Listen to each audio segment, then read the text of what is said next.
Hey guys, how's it going? Totally forgot to do this last week. I was planning to put this video up on Thursday, and as Thursday was coming to a close, it wasn't until like the end of the day where I'm just like, oh shit, I forgot to do my Thief review. Anyway, I wanted to get this out at least before Titanfall came out this coming Tuesday, and now I basically have time.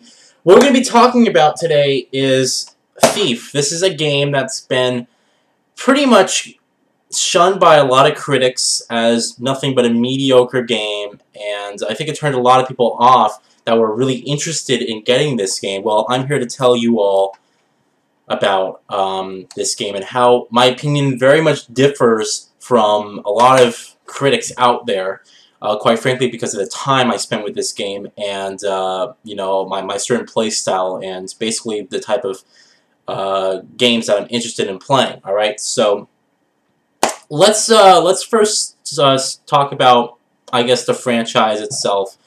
Just bring you guys up to par if you're not familiar with it. I believe the first Thief started in 1998. I think it was when the original Thief came out. I may be wrong on that. It might be 2000, but whenever it was pretty much the game that pioneered the stealth genre, and was pretty much the first game of its kind to really put stealth at the forefront of its core gameplay. And the latest Thief game to come out was in 2004, and pretty much we haven't seen any news or releases and stuff like that whatsoever. So Eidos Montreal, they brought you guys Deus Ex Human Revolution in 2011, one of my favorite games of the past generation. And they decided to reboot Thief, see if they could do it justice like they did with Deus Ex Human Revolution. So basically, Thief is a reboot of this franchise, and that being said, you don't have to play the... I never played any of the original Thief games, so I was able to jump into this game, and I didn't have any problem with the characters. Obviously, if you have, the previous games, if you played those, you're going to have the backstory.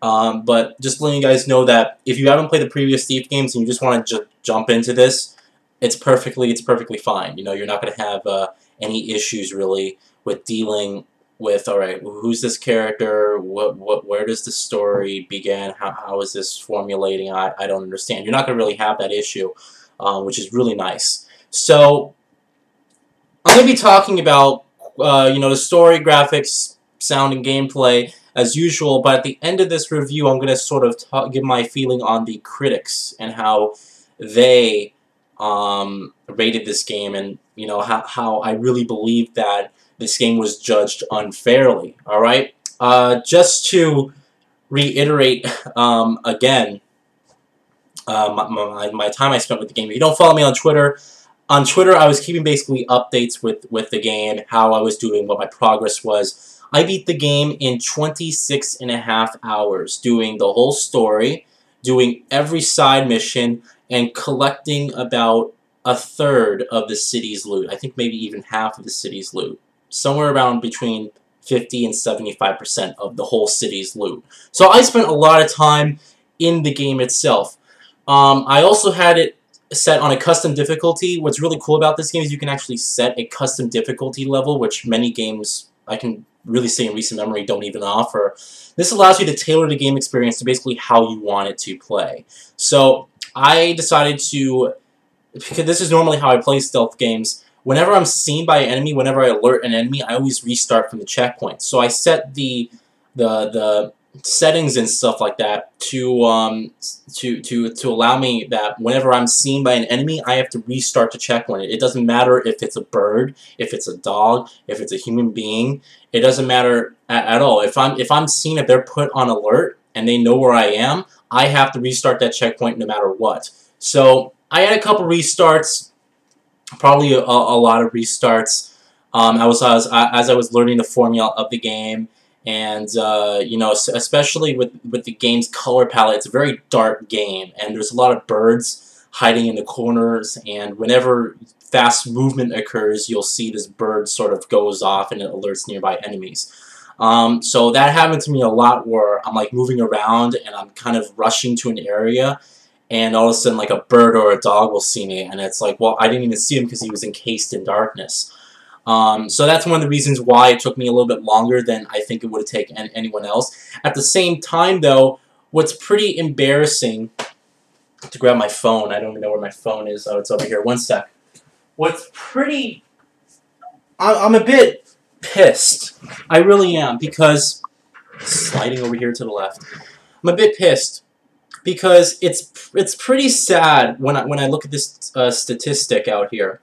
Now, as you all know, on PlayStation 4, they have this thing called Trophy Rarity. And this allows, basically, you to tell whether your trophy's rare or not, how rare it is, what percentage of players who played that game actually got that trophy.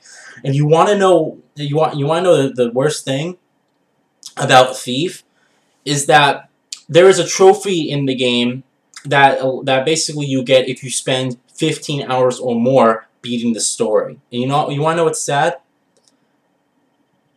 That trophy, you know, again, I beat it in 26.5 hours, a little bit longer than you know, the average, of course. But that trophy only has... I gotta find it here on my PlayStation app. Hold on.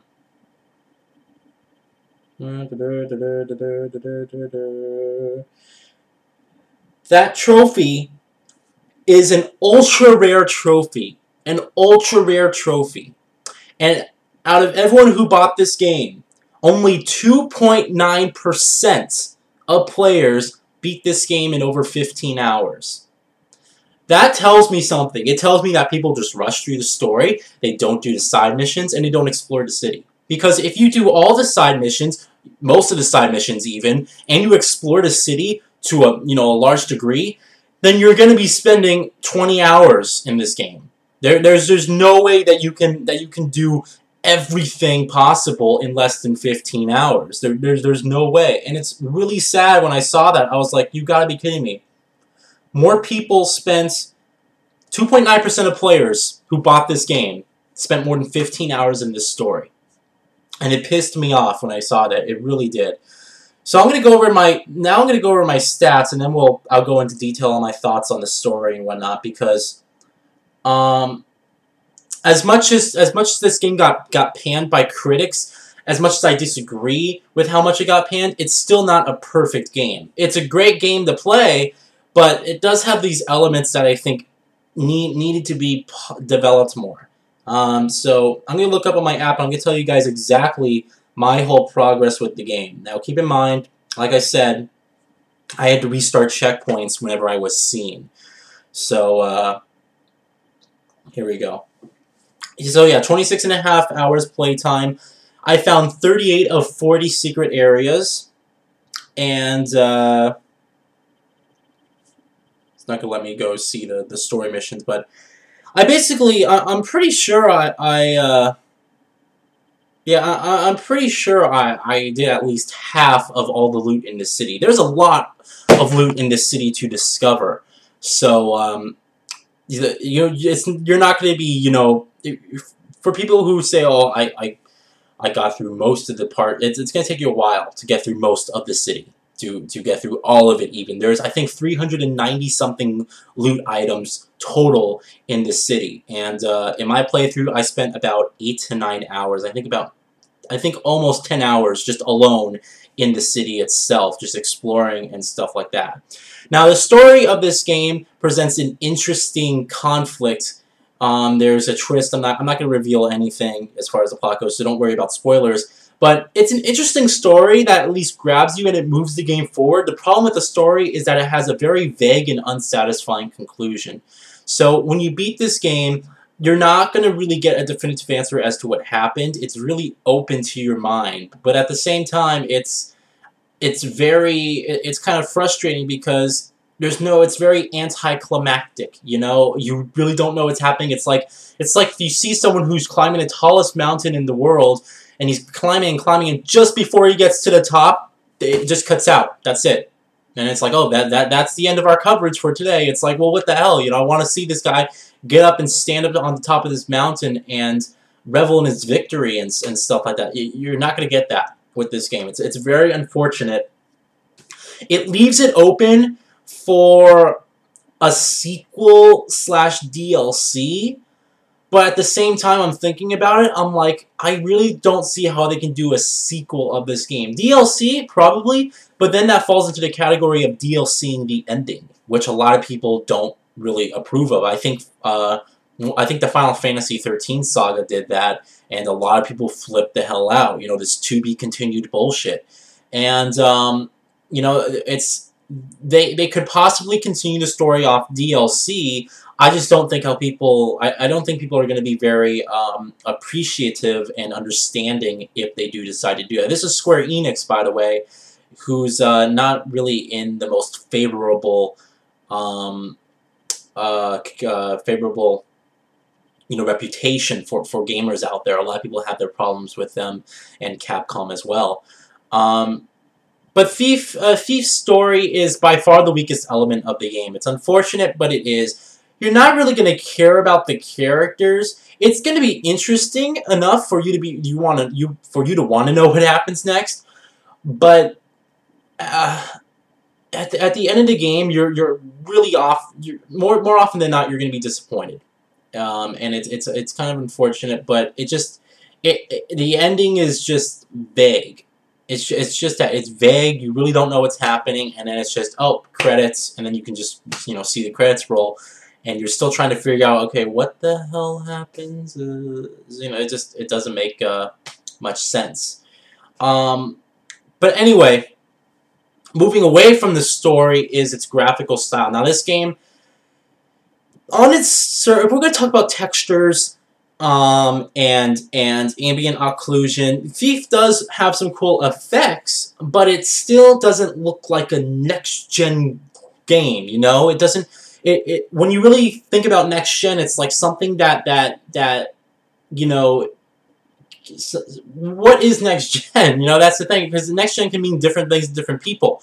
From experiencing, you know, playing on PC, I can say that this game looks pretty much similar to me just playing this game on a high-end gaming PC. There isn't any, like, effects or anything like that I'm really, like, you know, oh, this game looks really good. There's some cool, you know, lighting effects, and this game has some of the best shadows I've seen in the video game. But textures themselves and, like, physics effects, it's, like, just, you know, it's just, the game's not really going to impress you visually. You're going to be more engrossed in its art style than you are in its actual, you know, graphics, like textures and stuff like that. It has some nice environmental effects. The thing that really stands out here is the shadow and cloth technology. Now, the shadows are dynamic DirectX 11 shadows, which mean that they move with the light source. So you'll see people who are walking around, they have like a torch, right? And as they're walking around, as that torch flame is swaying, their shadow is swaying with that torch flame because it's being casted in the direction of the light source. So these DirectX 11 dynamic shadows are really, really pretty and really gorgeous, and they really do stand out. And they're high quality, like super high quality shadows. So you'll probably really enjoy the shadow effects. That's really the only thing you'll probably really notice. The game does look nice, and I actually recommend you do not play the current-gen version of this game, because if you look at current-gen, like PS3 and last-gen, whatever, PS3 and Xbox 360, and you look at the PS4 and Xbox One gameplay, you'll be like, well, this game doesn't even look the same. Like, the last-gen versions are ugly. They're hideous. They're pretty hideous. Lots of just unrendered textures. The whole game on the last gen systems looks unrendered, to be honest. And you know, I know some people are going to get a little bit offensive for that because they think I'm shitting on the last gen consoles. But really, if you look at this game, there is a big difference. And I would even go as far to say, wait to play this game on PC or Xbox One or PS4. If you don't have any of the new consoles, if you don't have a PC, wait a year or 2 years, or whatever you get the next-gen consoles. Wait until then to play this game, because you're not going to like the hideous environments and such like that, and just the ugly textures. It's not going to look good. So I played the PlayStation 4 version. All right. And the game runs in native 1080p on the PS4 with native 900p on the Xbox One. Now, from what I've seen from videos, it's very minimal, the difference between Xbox One and PlayStation 4.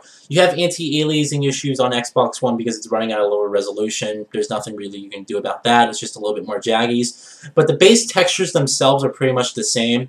I would say that ambient occlusion looks slightly better on the PlayStation 4. The Xbox One seems to have SSAO, while the PlayStation 4 probably has HBAO. I may be wrong at that, but I'm looking at a Digital Foundry because they did a comparison between all versions of the game. And the Xbox One version clearly had a little less lighting than, a little bit less accurate lighting, excuse me, than the PlayStation 4 and PC versions, which basically look on parity. That's just the way it is. Regardless, the thing that the Xbox One does excel at, from what I've read, is the frame rate. On the PlayStation 4, there is frame rate dips, and playing it on the PlayStation 4, I can say that the frame rate dips aren't massive enough to the point where it's going to destroy your experience, but they're hiccups. You know, you'll be playing, all of a sudden, a couple seconds, it'll drop to 25 frames, and it'll go back up to standard 30. And it's kind of just these little hiccups that happen throughout the game, except for the cutscenes, really. The cutscenes have the most frame rate dips possible. The cutscenes can run 15, 17 frames per second at a time, and it's just like you're looking at this thing and you're like, but it's rendered, and I mean the cutscenes, some of the cutscenes are in-game, but the ones that have like issues are really like the rendered ones, you know? It's very like, you know, why is the frame rate on the cutscenes very low compared to the actual game? It's very confusing. What I've heard from the Xbox One is that it does have those frame rate issues, but it's not as pronounced. It doesn't happen as often as it does on the PlayStation 4. That's just what I read. I can't confirm or deny that because I haven't played the Xbox One version.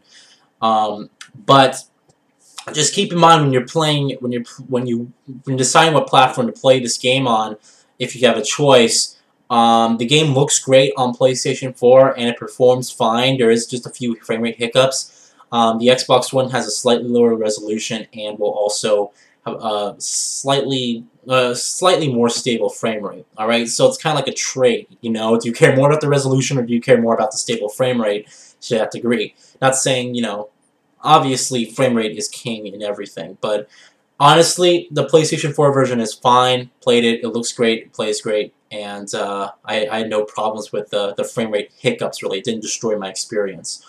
Now, sound in the game is, they have some cool, nice sound effects that actually transition in the gameplay. The problem with the sound is that it's very poorly mixed, if you guys can understand that. But like, they have some cool sound effects for the game. If you step on glass, if you step over water and stuff like that, you'll attract nearby guards. You have to walk slowly over surfaces that will make a lot of noise, like wood, glass, you know, will be on the floor sometimes. Water, definitely, if you're crossing a river. You want to make sure you're not making splashing sounds so that the guard standing right there doesn't turn around and see you. At the same time, the sound quality, I played this game on a sound bar with Dolby DTS 5.1 surround sound, and I was very kind of disappointed in the sound quality itself. Some voices are really loud, even when you're far away from the source of it, and there's it's like an inconsistency of volume, more or less. It's like they didn't level it out enough. They didn't have the bass leveled out. They didn't have the treble correctly. It's kind of like a lower sound quality than really what I expected. It's still, like, the soundtrack is great for the game. It has a really awesome soundtrack that kind of, you know, gets you pumped and stuff like that. And the voice acting's, you know, really good. It's just that you know, you have like an inconsistency when it comes to sound design here. Different levels, a higher bass, higher treble, sometimes lower treble, and it bounces in between. You know, it's like I'm in a room, and this guy's all the way on down the street, and I can hear him like full volume through the speakers in my ear. It's like, you know, it's like, what the hell is that? So it's just some stuff like that, really. moving on to gameplay, this is obviously the best part of Thief is its gameplay. But it's also its biggest disappointments. It's very hard to really market this type of game to an audience because we today have grown very accustomed to the stealth genre, which is now known as the stealth action RPG. Thief is not an action game. It is not. It is in no way, shape, or form an action game. You cannot run out into the open with your giant what do you call it again? The blackjack, they call it. It's like this little blunt thing that you just hit people on the head with. You can't run out of there and say, alright everyone, here I am, come get me. Because what's going to happen is they're all going to crowd you and you're going to be dead within 3 or 4 hits. It's very...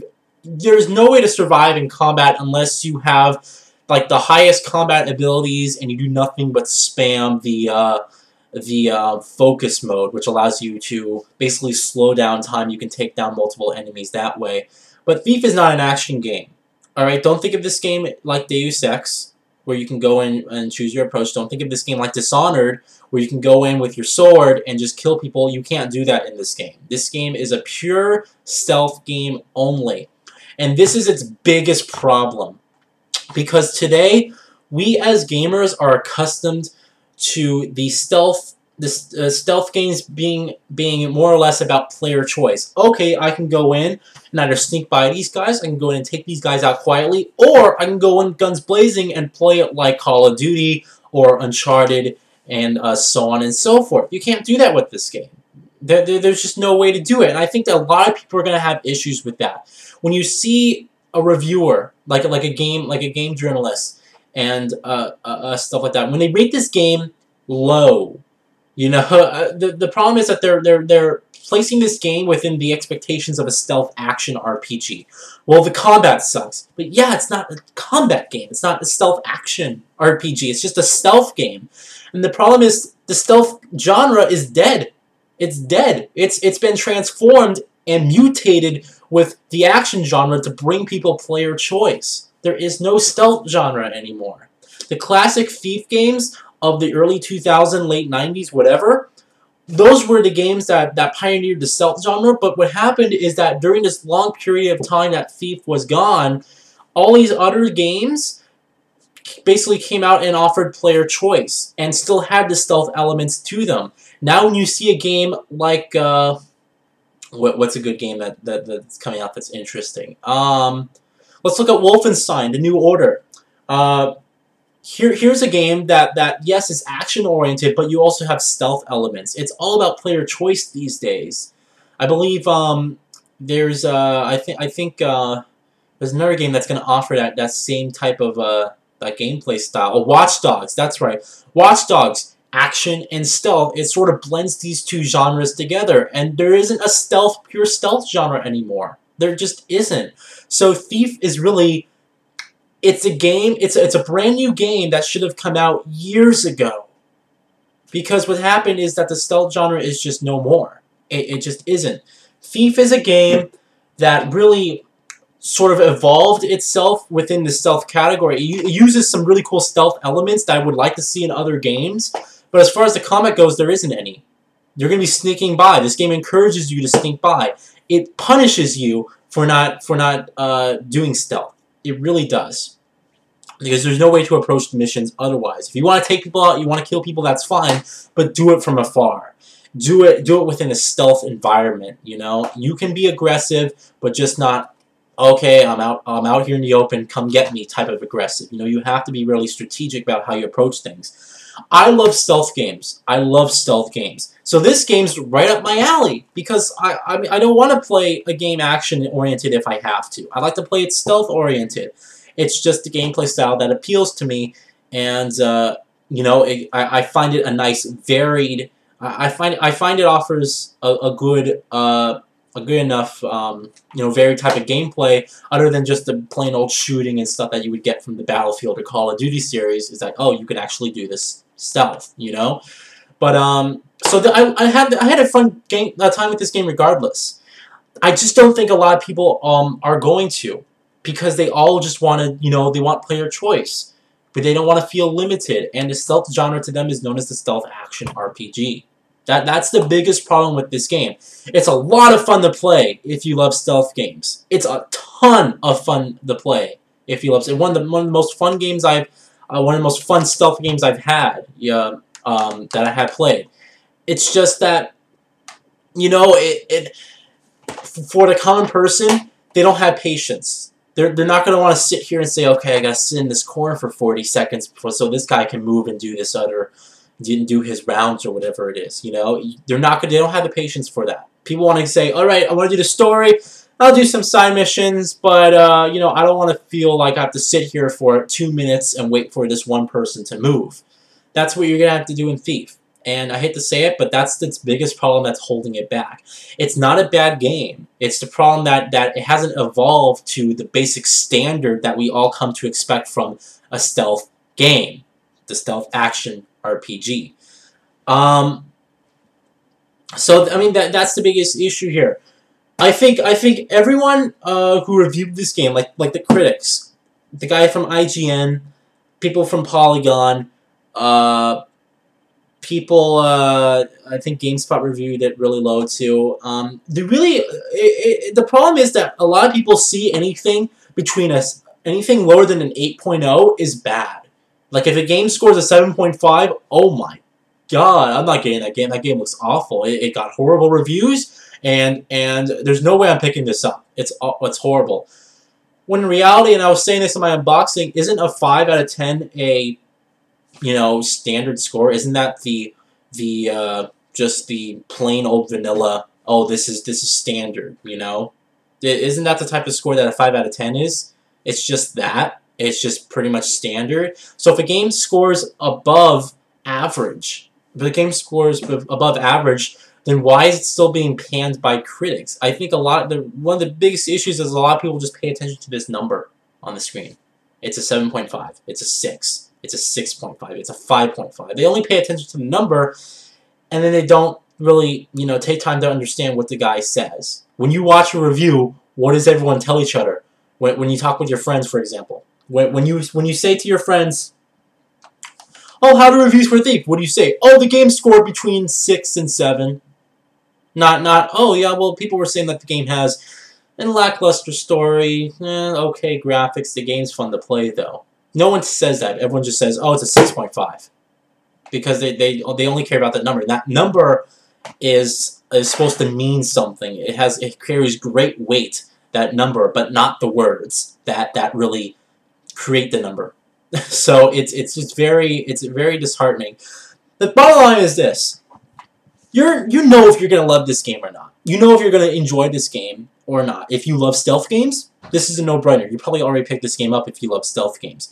If you like stealth games but want variety in your game, then you might have mixed opinions on this. Because this game as a stealth game works great, it's just that. It's just a stealth game. And that genre is pretty much dead as of now. You know, it's like if someone tried to bring back the old school classic I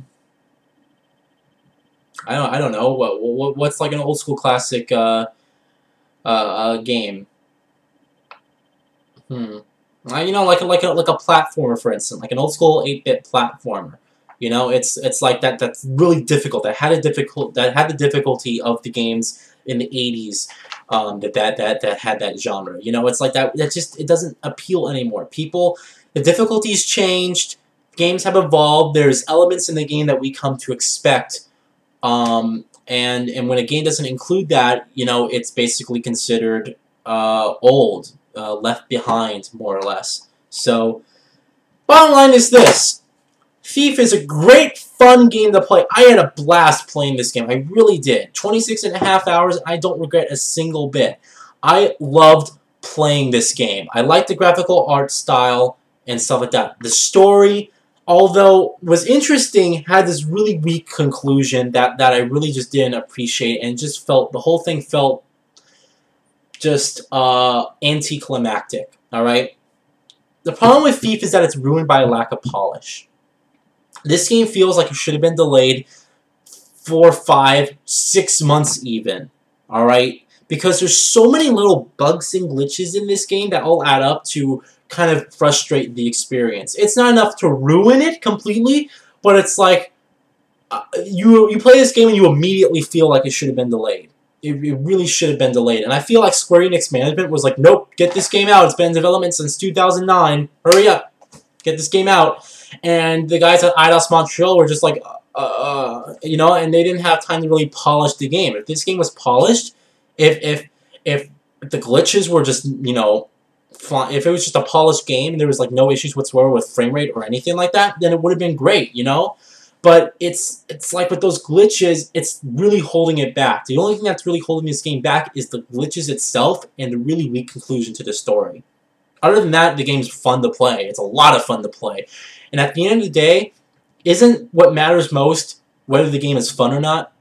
Because you can have a game that has a really great, you know, story, really beautiful graphics, but if it's not fun to play, then you're not going to want to play through it. You know, it's sort of like what happened with Crysis 3. Beautiful graphics, really weak story, gameplay wasn't that great either, and you know, I wasn't really motivated to really care about playing through the game. Granted, I did beat the game, but you know, there we go. So yeah, that's really the issue with Thief. The city's beautiful. It is an open world game. You know, like I said, you can explore the city in between missions. You can also, once you beat the game, you can replay missions and replay side missions and stuff like that. So the city's beautiful to look at. The problem is that there's no sense of direction, really. Everything's built on top of levels. You have a level here, level here, level here, level here, and then you have the roofs, then you have more levels in the city up there. Everything's built on this metropolis sort of level, where everything's like on levels, and there's just apartments here, and it's you look up and the world is extremely vertical. But it's really hard to tell where you're going. You cannot set a custom waypoint. You can only set waypoints on objective markers, which display nothing but a little dot over there on your screen. You're like, okay, I go towards the dot. But it doesn't tell you how to go towards the dot. You may have to say, okay, I didn't know this, but I have to get to this district in order to do this mission. And you didn't know that. You can get lost a lot in this city, and more often than not, you're going to get lost, and you're going to have to run around until you find a familiar section in the city where you know where you are. It's like no sense of direction, really. So, I mean, the city's beautiful to look at. It's cool to explore. There's a lot to explore. Really a lot to explore. There's so much content in here in the game that will take you a long time to get through. It's just that the problem is that it just doesn't give you a good sense of direction as to where to go, as to where you are, and as to how you can get to your objective. And that's just it makes the experience more frustrating than it does fun. Stealth is involved in the city. There are guards patrolling around the city that will basically catch you and then try to kill you if you're seen within the city. I guess there's some curfew going on. I think that's how they're doing it or whatever. The stealth is always present in the city. However, for my experience, it was more frustrating than it was fun. And the reason is because, again, I had my difficulty set to whenever I was seen, I had to immediately restart a checkpoint.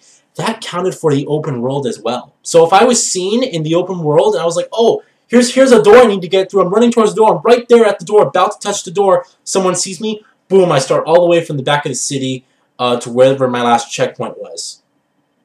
And it kind of frustrated me a couple times because, you know, stealth was always prominent, and there was no way to escape stealth. It was just always there. So, in short, I'm going to conclude it here. In short, Thief is a collaboration of great stealth elements from the old games, combining it with sort of the newer games. However, it fails to deliver on the expectations and the standards of what is considered a stealth game at this particular point in time. It's a fun game to play, don't get me wrong. If you love stealth games, you're going to have a blast with this game. And I spent 26.5 hours in this game because I tailored my experience to how I wanted it to be, how I wanted to experience it. So I made the game longer for myself, by doing a custom difficulty. And there's a lot of customization options in here for difficulty. You can make the game however long you want to, and it's going to take you a long-ass time to collect every single thing in the city to be able to find. So, in short, it's a great, fun game to play. It has a nice graphical art style to it. Graphics could be a bit better. It's not really definitively... I don't really get this definitive next-gen from it. I just get the feeling that I'm playing on a high-end PC. And also, the story is interesting. Will keep you interested throughout the game, but just the unsatisfying conclusion is really going to disappoint you in the end. It's very vague, and you're going to be... You're just going to be kind of you're going to get let down, more or less. Just be prepared for that. So do I think Thief deserves your money? Well, if you love stealth games, yeah, I do. However, if you just like stealth games, wait for this. This game's probably going to go $40 really quickly. All right, wait till this game gets cheaper. Wait till the summer. Wait till this summer. Then pick this game up and play it through the summer, because you'll probably have a lot of fun then when a lot of games don't start coming out during the summer. We have that sort of drought that we always have. But yeah, I had a lot of fun playing this game. I'm going to give it a 4 out of 5 in my review. It's a lot of fun if you love stealth games. There just isn't any room for anyone else to really play the game with their type of play style in there. So I appreciate you guys watching. I hope you enjoy the comeback of reviews. They aren't always going to be this long. They may be shorter. They may even be longer than this. But I just had a lot to get off my chest about this game, and wanted to clear some controversy up with the game's critic scores, and overall just my feelings on the game. I do think it's... I cannot deny how much fun I had playing the game. So that being said, it kind of boosted my score up a little bit more just because I love the genre, and I had a lot of fun playing this game. And the story was interesting up to that unsatisfying conclusion. So, that's it, guys. Thief is a 4 out of 5. I will see you all for Titanfall on Tuesday. I may review that game. I really don't know, because it's hard for me to review a multiplayer game, because it's contingent on whether I suck at the game or I'm good at it, but also how people play the game. If people play the game like assholes, it's going to ruin the experience, and that's not the fault of the game developers. You know, that's not their fault. So it's very hard for me to review multiplayer games. I will be reviewing Metal Gear Solid 5 Ground Zeroes and Infamous Second Son, and pretty much any single player campaign that comes out from there on forward. So you guys have a great day. I appreciate it. If you played Thief, let me know what you thought in the comments section. Please be mindful to not spoil anything for people who haven't played the game. And I'll see you all later. Have a good day. Bye.